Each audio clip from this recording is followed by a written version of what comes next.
Breaking news. జనగామలో మళ్లీ భగ్గుమన్న కాంగ్రెస్ నాయకుల మధ్య విభేదాలు. ప్రభుత్వ అధికారికంగా జరిగే ప్రోగ్రాంలో ప్రోటోకాల్ వివాదం. ఎంపీ చామల కిరణ్ కుమార్ రెడ్డి ముఖ్య అతిథిగా హాజరైన కార్యక్రమానికి సీనియర్ నాయకులకు అవమానం. అసలు జనగామ కాంగ్రెస్ పార్టీలో ఏం జరుగుతుంది? సీనియర్ నాయకులకు విలువలు లేకుండా ఇప్పుడు వచ్చిన వారికే ప్రాధాన్యత. పార్టీ కోసం కష్టపడి పనిచేసి బ్రతికించుకున్న వారికి విలువ లేకుండా అధికారంలోకి రాగానే పార్టీ పేరు చెప్పుకుంటూ బ్రతికేవారు ఎక్కువయ్యారని ఆవేదన. జనగామ కాంగ్రెస్ నాయకుల మధ్య హాట్ టాపిక్ గా మారింది. స్టేజ్ పై తనకు చోటు లేకుండా పిలవకుండా అవమానం చేశారని కాంగ్రెస్ సీనియర్ నాయకులు చెంచారపు శ్రీనివాస్ రెడ్డి మరికొందరు కాంగ్రెస్ సీనియర్ పార్టీ నాయకులు సభ నుండి వెనుతిరిగారు. ఇలా అయితే జనగామలో కాంగ్రెస్ పార్టీ భ్రష్టు పడుతుందని మీడియా ముందు తన ఆవేదన వ్యక్తం చేశారు.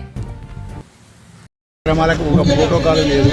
వాళ్ళు ఇష్టం ఉన్నట్టు చేసుకొని మనం ఏమంటాం, కాంగ్రెస్ పార్టీలో పార్టీలు మారిన వ్యక్తులకే విలువిస్తూ తప్ప కాంగ్రెస్ పార్టీని పట్టుకొని 50 ఏళ్ళ చరిత్ర ఉన్నా మమ్మల్ని గంటోడు లేడు. మేము పీసీసీ సభ్యులైనా మమ్మల్ని ఎవరు స్టేజ్ మీద విలవడం లేదు. ఏం చేస్తాం, సైలెంట్గా ఉన్నాము. అది పీసీసీకి ఐసీసీకి మేము దాని మీద కంప్లైంట్ అంతే కదా. దగ్గర నువ్వు చెప్పు,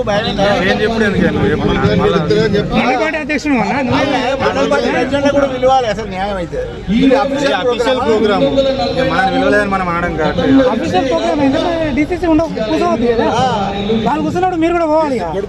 అసలు మార్కెట్ కమిటీ మెంబర్ ప్రెసిడెంట్లకు కానీ ఆర్టీఏ మెంబర్లకు ఏమైనా అవకాశం ఇస్తారా దీంట్లో?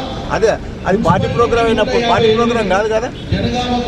ఇది అధికారికంగా ఇళ్ల పట్టా పంపిణీ కార్యక్రమంలో ఎంపీ గారు వచ్చి డిస్ట్రిబ్యూట్ చేస్తున్నారు.